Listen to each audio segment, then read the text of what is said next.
So yun mga kaidolo, isang mapapalang araw sa lahat.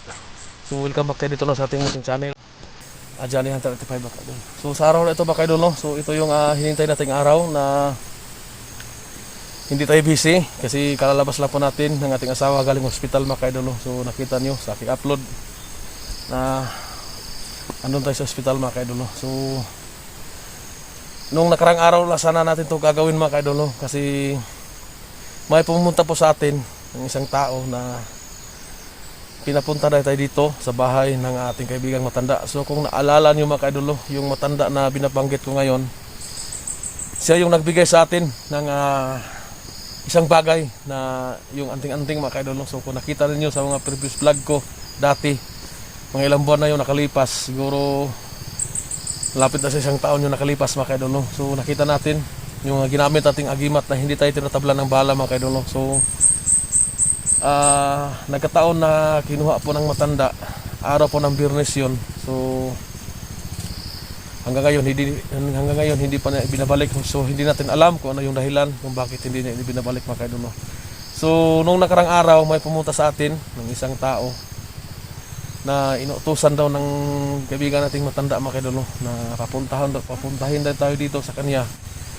So hindi natin sigurado mga kaidolo kung ano yung pakay niya. Ang importante, pupuntahan ko ngayon para malaman ko kung ano yung sadya sa atin mga kaidolo, yung matanda na yun mga kaidolo. Kasi sabi niya nang pumunta sa atin, alam po daw lang lahat ng matanda ang nangyari sa atin mga kaidolo sa tungkol po sa aking pamilya. So naawa daw yung matanda. So sana sa pagpunta natin dito ngayon, sana ipahiram ulit sa atin yung anting-anting na yun mga kaidolo. Kasi alam po natin na napakalaking tulong talaga ang anting-anting na yun para sa kaligtasan po ng ating pamilya, sa ating anak. Kasi ang anak ko ngayon mga kaidolo hindi pa natin nakikita, nasa kamay pa ni Baga-Baga mga kaidolo. So sana po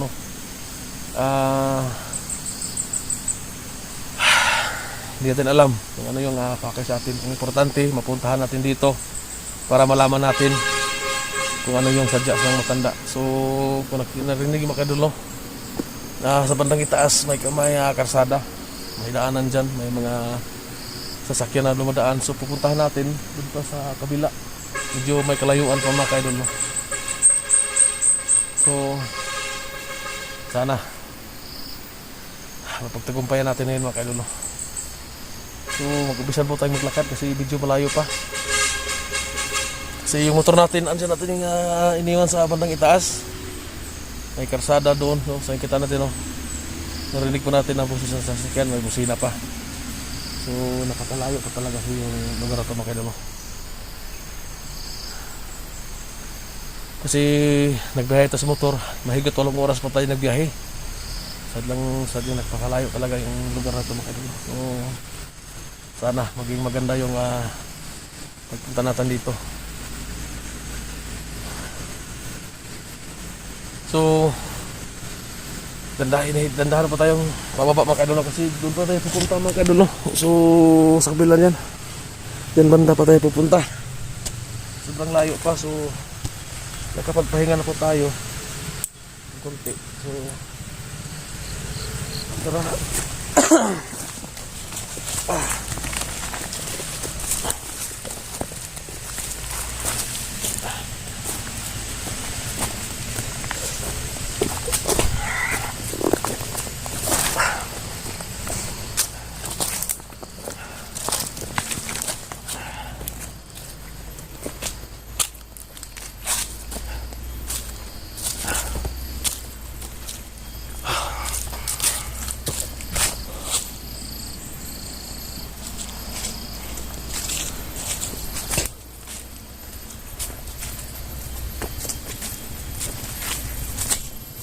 May nakita tayong dalawang daanan dito mga kaidolo.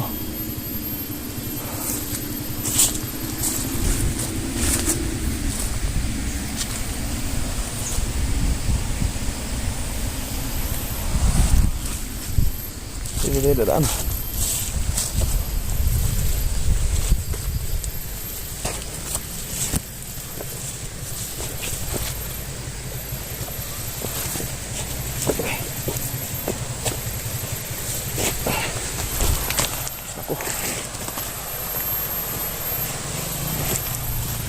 panas.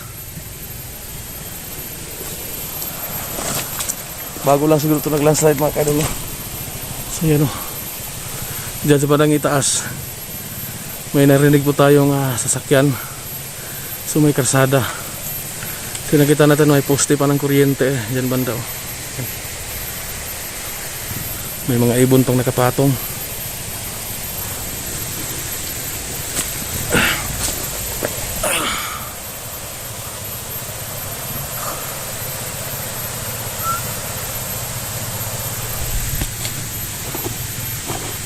So sana magamit sa atin ng matanda yung agimat na pinagamit natin dati sa atin Talaga nakita po natin napakalaking tulong talaga sa atin mga kaidol Kasi sinusubukan na po natin ang agimat na yon, hindi tayo tinutablan ng bala at magaan yung katawan natin. So sana ipagkaloob sa atin ng matanda ulit Kasi talagang kailangan talaga natin to.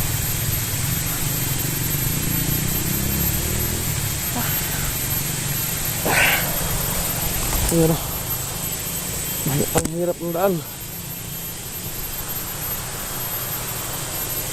Ayan. Ayan. Diyan tayo galing sa taas.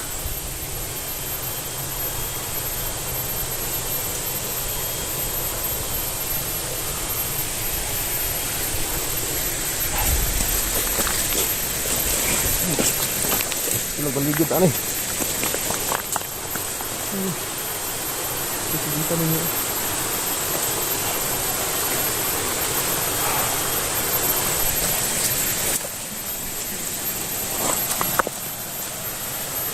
Tubig.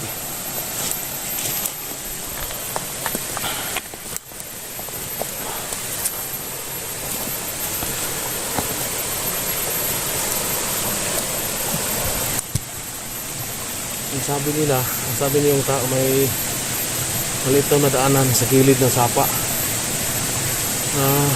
Atbang daw sa panas.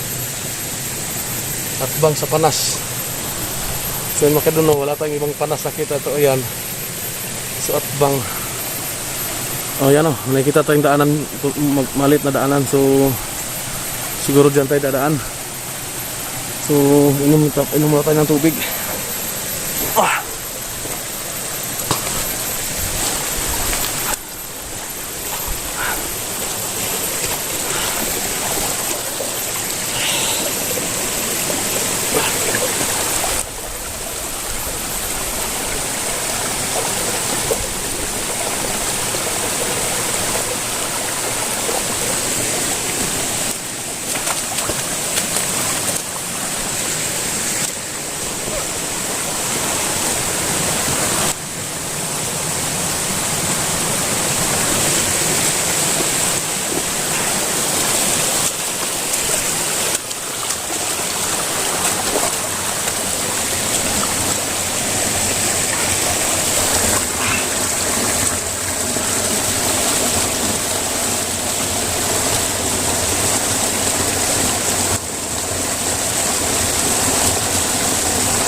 Pero nandito tayo sa paanan ng bundok. So ang sabi sa gilid daw ng sapa may daan ng maliit na daanan. So yun, pagdating daw sa panungunahan may maliit na kubo, yun ang bahay ng matanda. So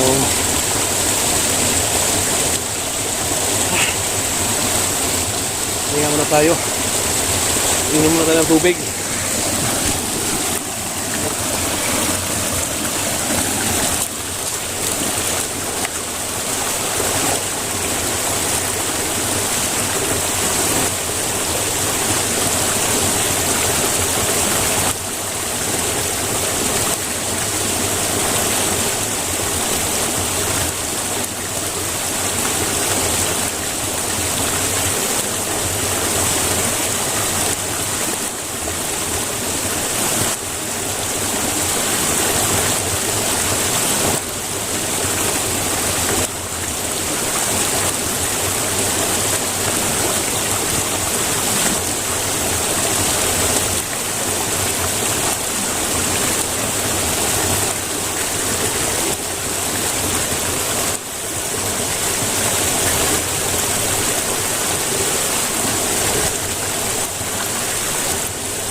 lumabagat yung pagod natin dahil sa napakalamig po ng tubig.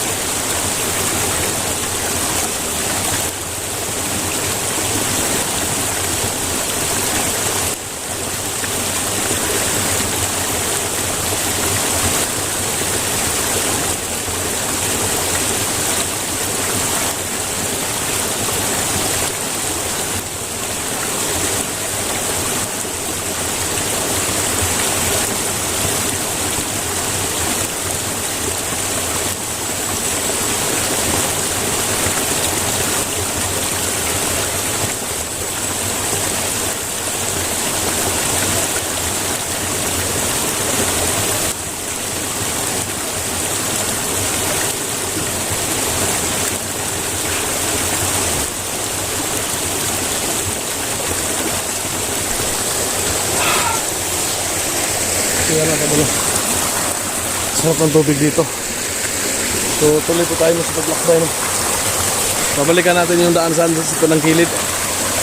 Nakayo na yung daanan. Papunta po sa kubo po ng bahay ng matanda. No? Yung kaibigan natin.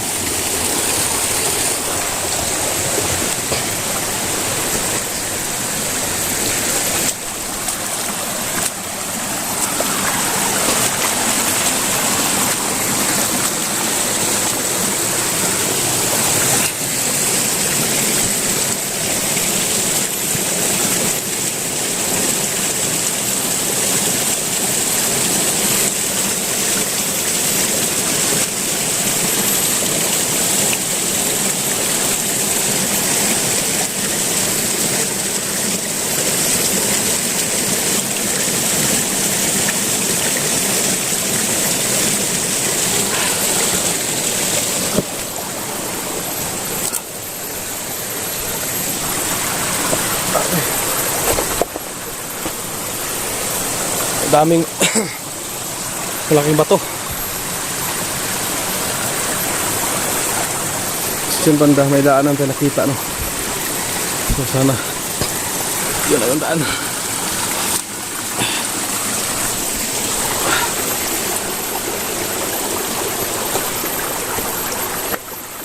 Hirap paglakad sa may malaking bato. Pero itiisin natin ito, no? Dahil para malaman natin kung ano yung sabi sa atin ng matanda, yung kaibigan natin, no? Kasi tinatawag tayo, nagbakasakali tayo, no? Matulungan tayo, no? Mabigyan tayo ng kakayanan.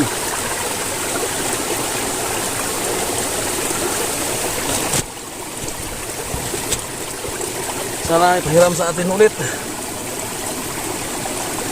yung nagamit natin ng agimat.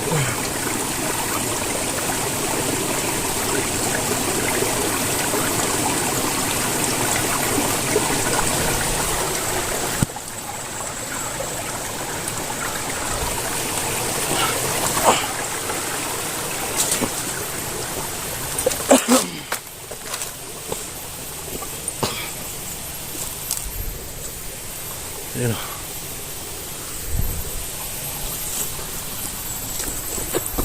Sana ito na yung daan.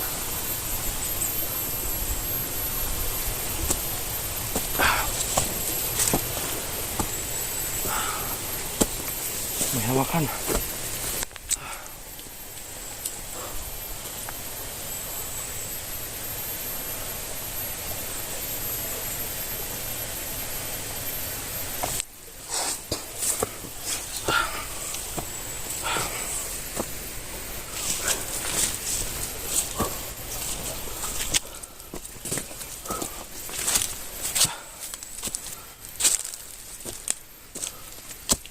So yan o. Kailangan pa natin dumaan dito.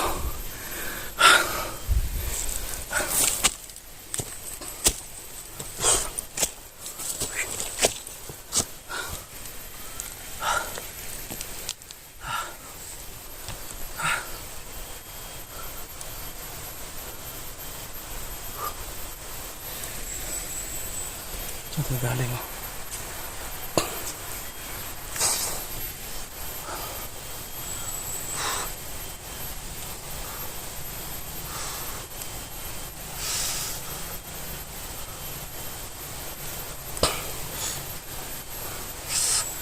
May bagong landslide dito. Ayan.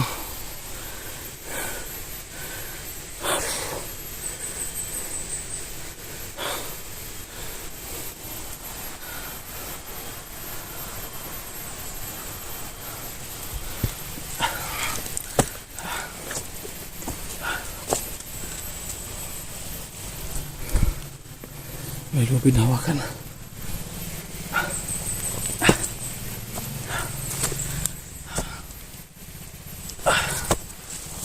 Pahinga muna tayo.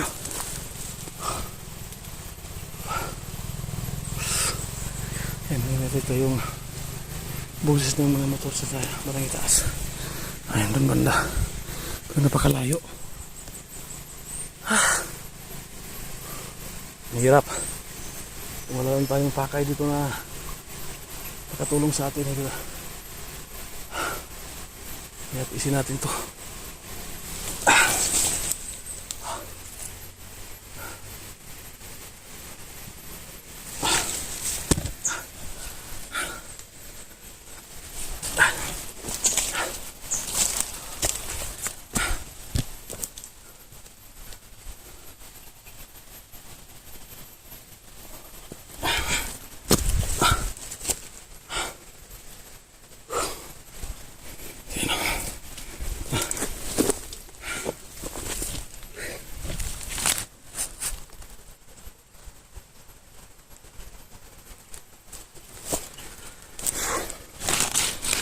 Parang may lawa dyan sa sa baba.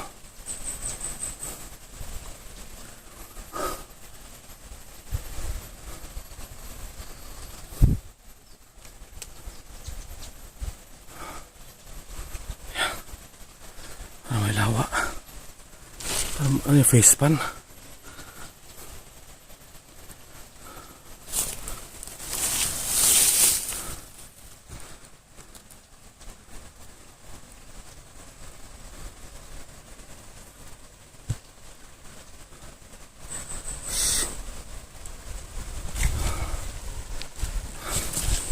May nakita rin parang face pan dyan sa baba.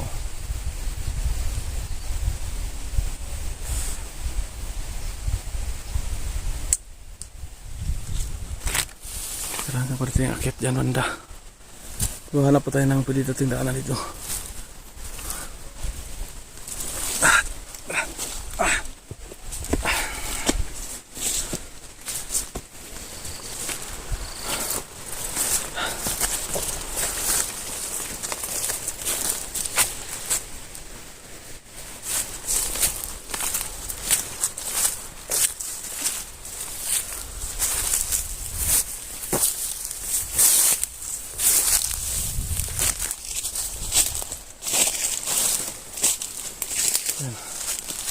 Nakita natin dito yung parang face pan.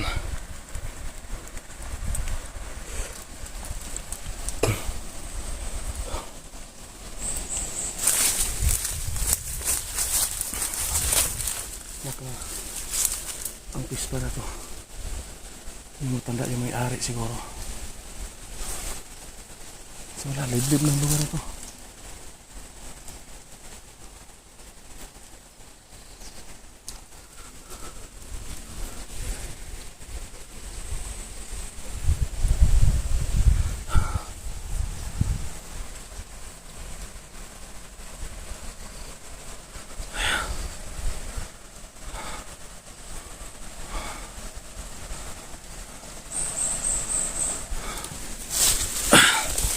Mga kaidol mo,